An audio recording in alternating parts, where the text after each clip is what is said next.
Welcome to a special two-part series where I am going to expose a whole bunch of infiltration that's going to answer a lot of questions that people have about Ruby Dahla, Chandra Arya, the uniparty of what was the coalition of the NDP Liberals, why they actually ripped up that agreement, and this will surprise you, all the way to Carney, and how deep this goes, and how we have a war brought to our nation of terrorism, infiltration, that actually goes back quite a ways. In fact, like father, like son. Let's just kind of do a quick start and slowly get into it, and then I'm going to rip you back in time to a history lesson that's going to kind of join all these pieces together on this voyage to the reality of the Khalistani takeover of Canada. Sit back, hold on to your britches. Shit's gonna get real.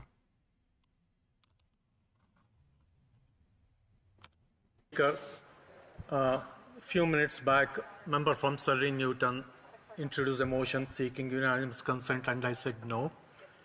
I believe on the way out of this chamber, the member threatened that I'll be yeffed up.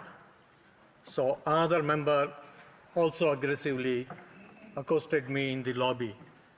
I feel that as a member of parliament, I should be able to express my opinion, my views freely in the House, and I should not be felt threatened by any words or actions of my fellow members. Now you may think, he must be talking about an opposition party. No, he's not. He's talking about a member of his own party. Yes. And I do believe a member from the NDP. Last December, one of Chandra Arya's fellow Liberal MPs, a Sikh, threatened him saying, "I'll F you up." And no, he didn't say F, he said the full word. When Arya, a Hindu, denied a motion the other member tried to get unanimous consent on. Now I know, you're probably going, well, that doesn't much make any sense. But you can understand the difference between a Hindu and a Sikh. Now, do you remember Trudeau accusing India of murdering somebody? A terrorist that got murdered that was a Canadian citizen? Get ready to have your mind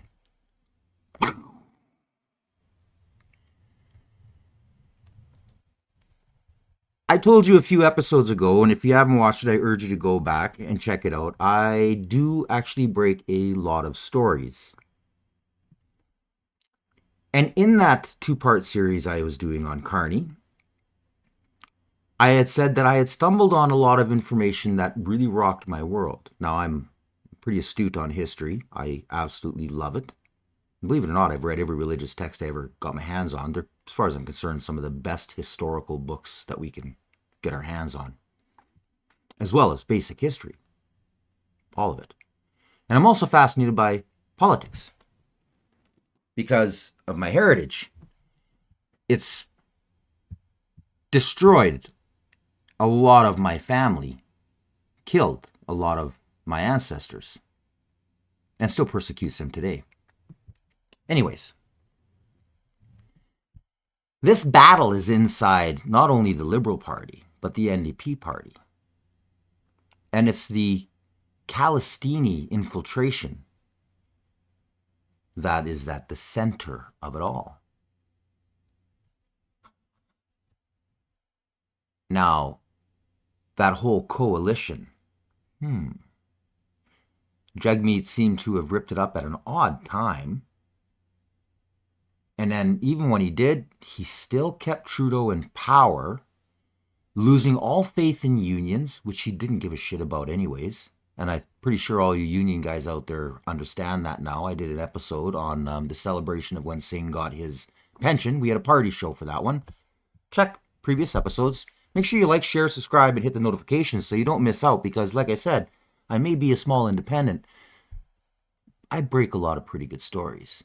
This one, I have been waiting since I fell out of my seat a few weeks ago, actually a month ago, and then progressively finding more and more out about how deep the corruption really is.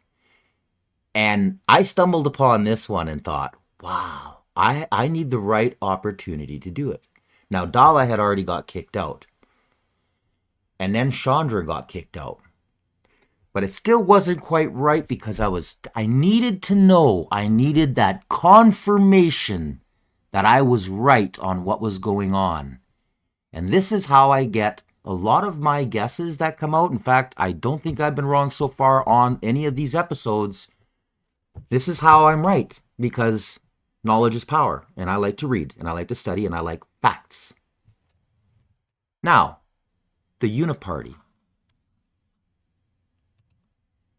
Listen carefully. We're going to go right to sellout Singh. I want to take a moment to talk about Mr. Arya. This is someone who constantly repeats the lines of the Indian government. A government, mind you, that is under allegations that they've engaged in a campaign of terror impacting Canadians that involved shootings, that involved deaths, that involved threats to Canadians. So it is very problematic that an elected Canadian official is parroting the lines of a foreign government that engaged in allegations of serious violence and terror against Canadians. So he should stop. We should be putting Canadians first, putting our country first, and not parroting the lines of a foreign government. Now, I'm just going to scroll back here. A red line has been crossed by the Canadian Khalistani extremists today. This is Chandra Arya. He goes on, the attack by Khalistanis on the Hindu Canadian, and it goes on and on and on. They saw what was going on. They saw the attack. He witnessed his own party being taken over. Now, personally, I got no respect for this guy. I have no respect for him. He voted for all of the things that destroyed our nation. But I do totally understand that sometimes it takes faults for them to wake up. And I think he caught on too late. And I think he was just trying to get power himself. Whereas Ruby wasn't. Ruby saw what needed to be done. Ruby knows how bad that party is infiltrated. The Liberals are contaminated. They are contaminated from every angle, and I am going to slowly be breaking episodes out, and you're going to be amazed. You're going to be amazed at the documents and the thick lines of cement that join all the facts together as I start exposing all the corruption in Canada. But for now, let's just stay on the uniparty and the Khalistani takeover. So we'll just let Jagmeet finish his verbal diarrhea rant here. Parroting the lines of a foreign government. What I expect leaders to do is to bring down tensions, not escalate and not drive divisions with conspiracy theories. What we need to see is end to the violence, and we need to see a firm stance against the Indian government. We need to be united in our condemnation of violence happening at places of prayer. Sure we do, Jagmeet. Sure we do.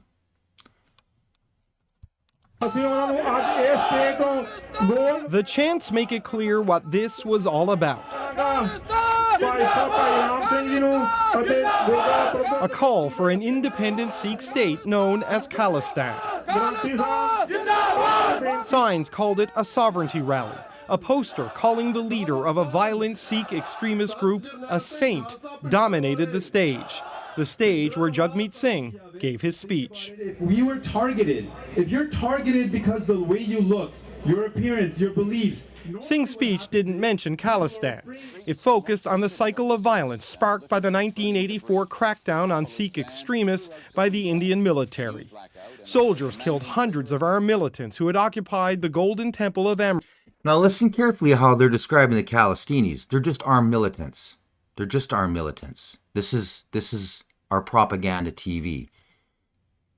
The more you watch and the more you learn from what I try to teach and expose, you'll slowly be able to pick up on all of these little innuendos and lies like they're saying now. Listen carefully. Amritsar. In retaliation, Sikh bodyguards assassinated Indian Prime Minister Indira Gandhi, which was swiftly followed by anti-Sikh riots that led to the deaths of thousands. We were being targeted, our people were being massacred, we were facing a genocide. Behind Singh was that poster of Jarnal Singh Bhindranwale, the leader of that Sikh extremist group that occupied the Golden Temple and also massacred hundreds. In a statement, Singh said he was at the rally as an advocate for peace and human rights, to focus on helping Sikhs move through the pain and trauma of that 1984 massacre. He did condemn all acts of terrorism, but he did not specifically denounce the extremists on the poster being commemorated as a saint. It's not the first time Singh has parsed his criticism of Sikh extremism. The violence that was perpetrated against innocent Canadian lives is something we all denounce. Singh has condemned the Air India bombing, the worst mass murder in Canadian history. But he's refused to condemn Talvinder Parmar, the acknowledged mastermind of the attack. I don't know who was responsible, but I think we need to find out who's truly responsible. Concerns that Canada is soft on Sikh extremism dogged the Prime Minister on his recent trip to India. It's now an issue for the NDP to manage too. Is that so? No. This is actually a puff piece because it was in the public eye. Because a lot of people were bringing it forward that when he became the leader, people like myself knew he was a Khalistani sympathizer. Because I'd seen videos and read different articles, because like I said, I'm a history buff and I'm into politics. And I knew this guy was no good. He was no good. And then the evidence comes out. Najjar, the terrorist that got killed. Najjar, the Khalistanis funded former Trudeau ally Jagmeet Singh, exclusive documents. Khalistani extremists have reportedly been getting a free run in Canada for years. However, there are now shocking revelations about how the Khalistani terrorists have been funding Canada's new Democratic Party. Led by Jagmeet Singh, the former ally of Prime Minister Justin Trudeau. CNN News 18 has accessed exclusive documents that reveal Khalistani funding to Jagmeet Singh. According to the documents, slain Khalistani Hardeep Singh Najjar donated to Jagmeet Singh's NDP between 2014 and 2019. It goes on and on. $15,139, $22,705, goes all the way. Hey media, shouldn't you be doing your job? It's election time. Shouldn't the facts be known? Interesting. So now, a lot of you are probably too young to remember Flight 182. This shook Canada when I was a kid. And it really exposed the Khalistanis for the first time. People all of a sudden were like, what? We got terrorists here? We knew we have Nazis. I mean, we've got the granddaughter of one who's running to hold her seat again. She used to be the deputy prime minister. Yeah, that's the same one that her great-grandfather was sending propaganda in the Galicia to murder my ancestors. The reason that they fled here. And who would have thought that their great-grandchild would have to be ruled by her? Like I said, the corruption is deep. It's endless. Anyways, back to the Khalistanis. Let's just go back in time, and I'm going to give you a very quick history lesson with an amazing short doc. It was June 23, On the reality of what happened. 1985. Air India Flight 182 departed from Toronto in Canada. It was headed to Mumbai. The flight was a Boeing 747, a wide-bodied jumbo jet. The plane was named after an Indian emperor. It was called Kanishk. Before Mumbai, Kanishk had a few stops. The first was in Montreal. Canadian officials searched the plane. They removed 3 suspicious packages. And then it was on to London. That's the second stop before flying to Mumbai. But Flight 182 never made it to London. Around 45 minutes before its arrival, the plane vanished. It disappeared from the radar. No communication, no distress signal. Simply vanished. Its last location was just off the Irish coast. So an emergency crew was dispatched. And what did they find? Debris. There was an explosion mid-air and the jet disintegrated. There were 329 people on board. All of them were killed. Only 131 bodies were recovered from the sea. Canada suspected a Khalistani hand. Just 1 year ago, in 1984, Operation Blue Star had happened in India. The Indian Army had breached the Golden Temple. They killed Khalistani terrorists lodged inside, so Canada connected the dots. They realized the plane bombing was revenge. But how many people did they punish for this attack? 1. Just 1 accused was convicted in this case. Now, I'm going to correct her because I know something that she doesn't. It was the United States that was telling Canada, hello, hello. You know who did this. We know you know because we know. And by the way, this was all part of why Pierre had a great big file that just so happenly the FBI, CIA decided to, it'd been long enough, destroy. Right before his son ran for leader of the Liberals. Knowledge is power, people. Knowledge is power. Mastermind himself was let off, which makes you wonder what exactly happened. How did Canadian intelligence not know about this attack? How were bombs carried onto the plane, and how did the terrorists escape justice? Time for a flashback.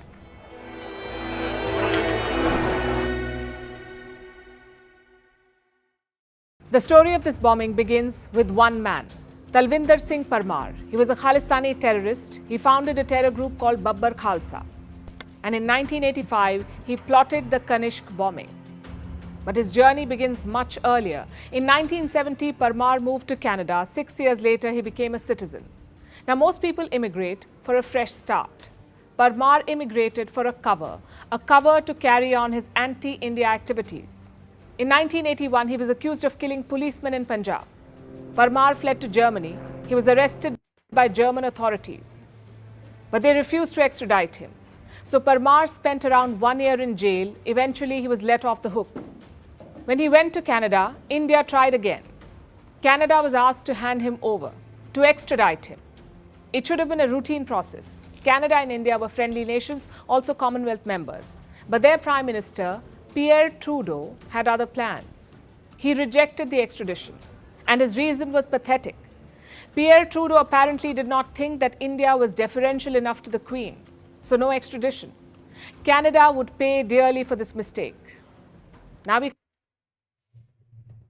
You seeing the connections yet? The United States government saw this and recorded it. And I'll be exposing here in the future which president was involved and has his ties to the WEF and a couple other organizations that helped to get Trudeau and a whole bunch of his parliamentary MPs elected. come to 1985, the attack on the Golden Temple had riled up Parmar. He was talking about revenge. And Air India was the obvious target. Indians in Canada would often talk about it. They knew that something big was going to happen, and some would say, don't take an Air India flight. These murmurs reached Canadian intelligence, but they never took it seriously. Meanwhile, Parmar was busy plotting. He needed someone to make the bomb, and he settled on this man, Inderjeet Singh Rayat. Rayat was a fellow Khalistani. He doubled up as a car mechanic in Vancouver Island. So with the right manuals, he could make a bomb. And he did. Rayat ended up making 2 of them. One was for Kanishk. The second was for another Air India plane, a Tokyo-Bangkok jet. We'll get to that later. Canadian intelligence had many chances to prevent this attack. I'll tell you about one instance. Days before the bombing, Canadian spies were tailing Talvinder Parmar. They followed him to a forest. And once there, they heard explosions. Parmar and his aides were testing out the bombs. Guess what the Canadian spies did? Nothing. They thought the explosion was a gunshot. If only they had acted then, hundreds of lives could have been saved. What kind of a spy doesn't know the difference between a gunshot and a explosive device? Think hard, people. But then again, Canada would get many more chances. After building the bomb, it was time to plant it. This is where an anonymous passenger comes in. Someone called Manjeet Singh. Now, we don't know who he was. We also don't know what he looked like. Chances are his name was fake. Manjeet Singh had booked a ticket on the same flight. The day before the attack, he also called the airlines because he was on the waiting list. Doesn't matter, he said. Check in my bag anyway. He deceived an air agent into putting his bag onto the plane. The passenger himself never came. You would think this is the hard part. Getting a bomb onto a plane, it should be tough, right? But thanks to Canada's top-class airport security, it wasn't. For starters, the sniffer dogs were not around. They had training that day. What about the X-ray machines? Apparently broken down. And the handheld sniffers? They did beep around the bag, but the security officials missed the warning. They were not trained to read it. So the bag with a bomb inside was placed in the aircraft. And when it... There's something rotten in the state of Canada. Just think about all of these little mistakes. Were they mistakes? Were they? It reached near Ireland, it exploded. Now, I mentioned a second bomb. This one was placed on a flight to Tokyo. From Tokyo, it was supposed to be put on an Air India flight. But this bomb exploded early. 2 baggage handlers in Japan were killed. Apparently, Parmar and his accomplices got the timing wrong. Canada uses something called daylight saving time. They put their clocks 1 hour ahead during summer. Japan does not do that. And this time difference led to the early explosion. Back to Kanishk now. After the attack, Canada was slow to react. Air India flew the victims' families from Canada to London. When they reached there, they were shocked. There was no one from Canada present, no one to help them. The investigation was even worse. Parmar went underground after the attack. By 1988, he was in Pakistan. Now, with Parmar gone, Canada focused on 3 other people. Inderjeet Singh Rayat, the bomb maker, Ajayb Singh Bagri, Parmar's man Friday, and Ripudaman Singh Malik, the third accused. In 1991, Rayat was charged with possession of the bomb. Just one problem though, there was no proof. Canada could not make the charges stick. 1 year later, Parmar was captured in India, but he was killed in custody. So another dead end. By 1995, the Canadians were desperate. They were offering massive rewards. $1 million in exchange for information, and it worked. A Sikh journalist turned up with a smoking gun. He claimed to have heard conversations between the accused. But in 1998, he was murdered. His killers yet to be found. So in 2005, when the trial ended, there was just one conviction, that of Rayat, the bomb maker. He pleaded guilty to manslaughter. Let me repeat that. Manslaughter for an act of terrorism. Manslaughter, people. The other 2 accused walked out as free men. It was a case of gross injustice. Witnesses had been murdered, silenced, or bought. Evidence had been destroyed, and terrorists were let off the hook. The trial itself went into the record books. It dragged on for 2 decades. It cost around $130 million, the most expensive trial in Canada's history. But what was the point? In the end, those who were guilty walked away. Only Canada is to blame for what happened. They had specific details about the threat to Air India. Their former spy master confirmed this. James Bartleman. He says he got a classified document before the bombing. It said an Air India flight would be targeted that weekend, and the same weekend Kanishka was bombed. So why did Canada not act? The spy master says he handed over the information to security officials, but later Canada made a U-turn. They said Bartleman was lying, that he was misleading the victims' families. Now, we can't be sure why Canada ignored so many red flags. Did race have something to do with it? If you ask some commentators, that is the case. After the Kanishk bombing, Canada's Prime Minister called his Indian counterpart. And what he did was strange. He offered condolences to the Indian Prime Minister. It may sound normal, so why was it strange? Because 280 of the victims were Canadian citizens. Most were of Indian origin, but they were Canadian. Only 24 were Indian citizens. If anyone should have extended condolences, it should have been the Indian Prime Minister. So the attitude was quite clear. The plane was Indian, the victims were of Indian origin, and the attackers motivated by Indian separatism. So Canada thought, not our problem. It was only in 2010 that they realized their mistake. Canada's then Prime Minister said sorry. Many called it a reset in India-Canada relations. But 13 years later, we are back to square one. The culprits of 1985 may be gone, but their ideology remains. It was Pierre Trudeau shielding them in the 1980s. It's his son Justin Trudeau now. The Kanishk bombing revealed the truth about separatism and terrorism, a truth all of us know. Their target can be one country or community, but they will spread everywhere. There are no borders or loyalties for terrorism. It's a lesson Justin Trudeau is yet to learn. So how bad is it? Guys don't speak up. Next day they will come, they will break the window. Then if again you don't speak up, next day they will come, they will send active shooter.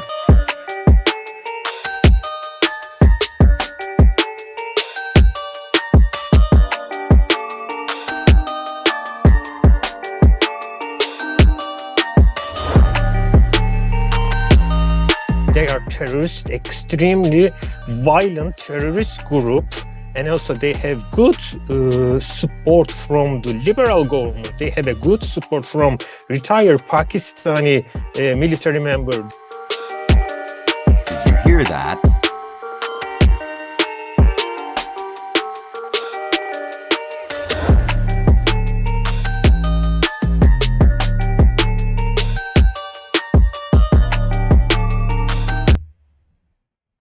So this just happened too, and it was the most beautiful thing when I saw him have this presser.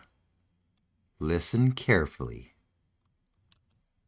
Beyond the obvious keys of technology, let's say trade, etc., what can you see beyond that with the other middle part democratic countries?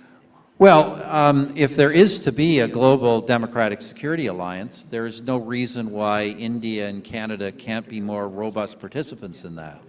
When I was Prime Minister, we greatly strengthened security collaboration between the security agencies of our two countries. Collaboration, contact became very regular. It wasn't Five Eyes regular, but we had elevated it significantly. You know, India has since become engaged in the Quad. Canada has not become engaged in those Asia-Pacific and Indo-Pacific exercises. It should. Now, who was it that Trudeau took on the Asian Indo-Pacific trade talks?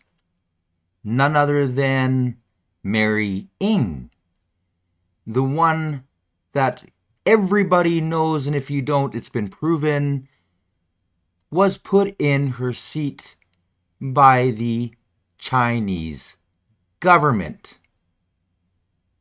There is no end to the corruption here, people. And what about the other 10 MPs? 4 of which I know. I can't say the names without having proper documentation. I am really hoping Sam Cooper starts dropping these names before the election, because it's imperative that Canada understands what they're voting for. Listen carefully. I think under a new Conservative government it would. So certainly on the security front.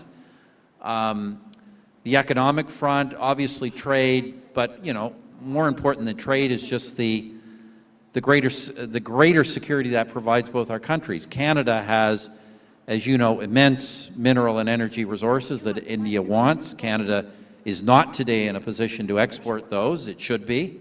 That is a link that could be built, and likewise, Canada could use the diversification of its market, particularly given the current troubles with the United States. So that economic partnership could be not just more fully developed, but developed in a way that really bolsters the securities of both our countries and of our allies.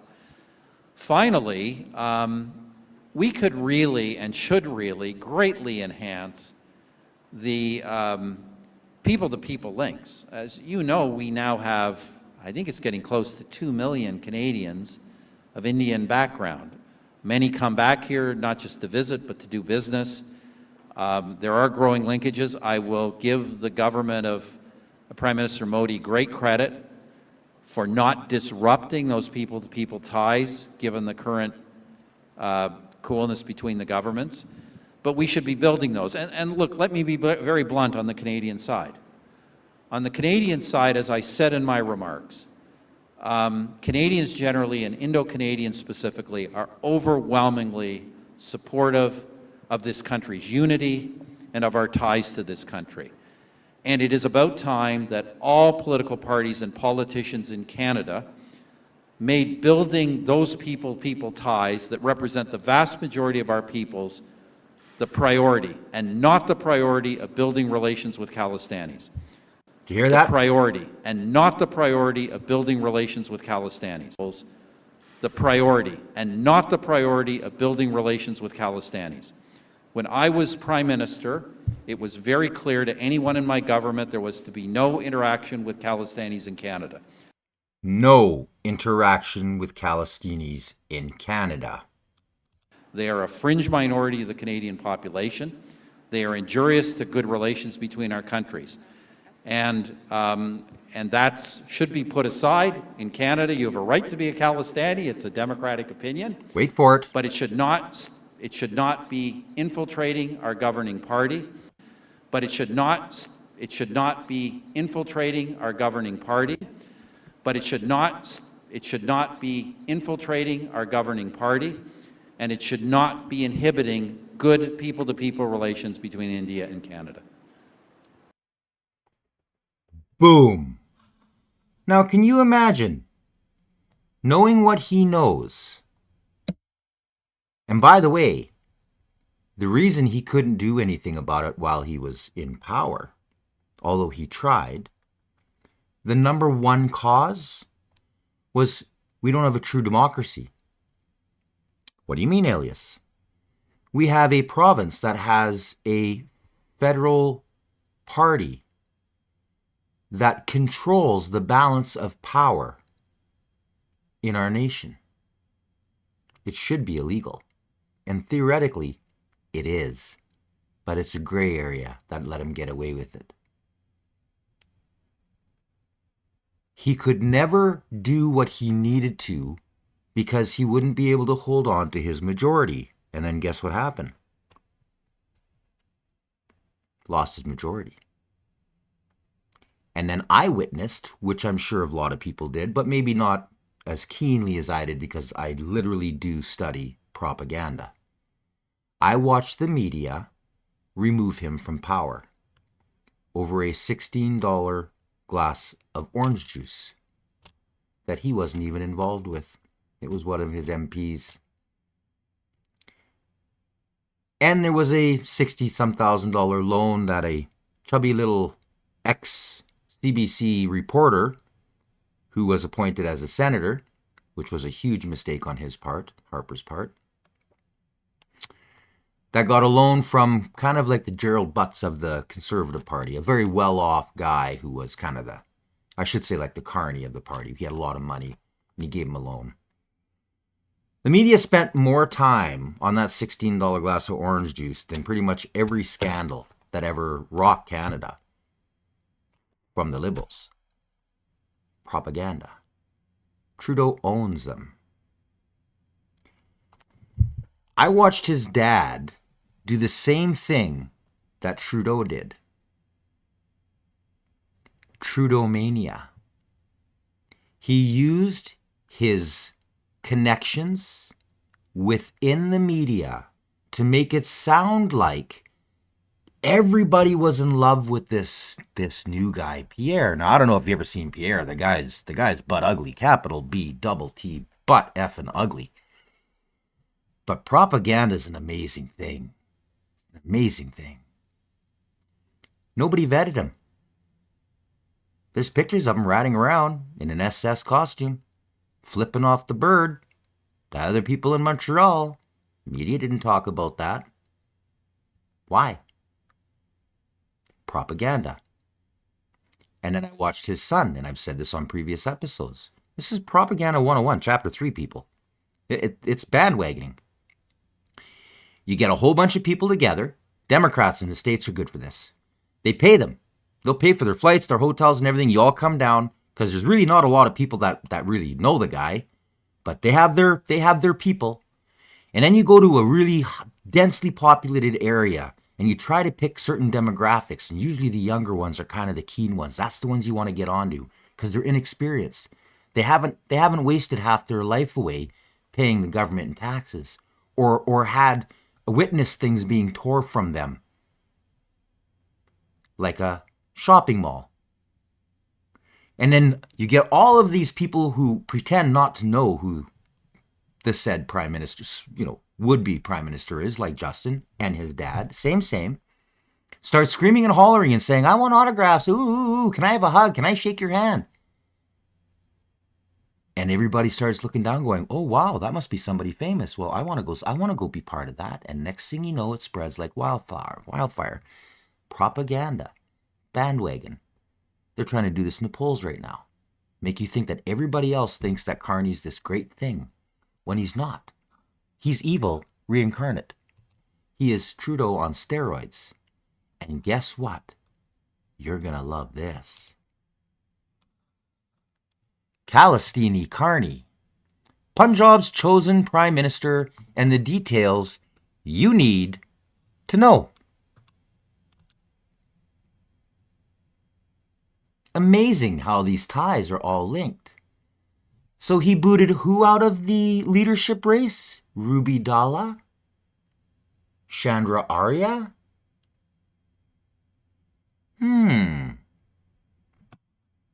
Now, if they were so evil and if they had been infiltrated, wouldn't you have kicked Chandra out right away? Or would you try to hang on to that vote and power for as long as you can until you absolutely need to, and then they're the first one you punt out because you need an easy riding to win? And then you pick off your enemies from within. A significant base of support that rallied behind Carney is the Liberal Party's Sikh lobby, who are caught up in diaspora politics that has recently divided the party. Virtually all Sikh Liberal MPs have publicly endorsed Carney, including Sukh Dwali, Harjit Singh Zarjan, the porch pirate George Shakal, Sanya Sidhu, Anju Dalyan, Ranjip Zerej, Inquanir Gahir, Parm Bains, and Kamal Kira. That's a whole lot of Khalistani kind of crap going on in there, don't you think? Don't you think the media would want to be kind of talking about this? Isn't it funny that there was nothing really big in the news about him kicking Chandra out of the party and taking his seat? Doesn't that ring any bells? Shouldn't alarms be going off? Interesting. I'm going to end this episode right here because this is where I'm going to start episode 2. Make sure you like, share, and subscribe. And if you are, make sure you punch that notification bell so you don't miss any future episodes. And it also helps my channel. I need all the help I can. We need to get this out. We have an election coming. And I know people like to say it, but this is truly one of the most consequential elections Canada's ever had. Separatism all-time high. Bankruptcies on the east and west coast are just going to start. We have the collapse of our dollar. We have a 0.5 GDP growth in a decade. And we have the man who's been behind it all pulling strings, who just got appointed, not elected, as your prime minister. And the media trying to bandwagon everybody to thinking that it's Trump's fault and he's the savior. Ladies and gentlemen, you've been watching the Canadian Citizen Journal. I'm Alias Tagay. I'll see you soon.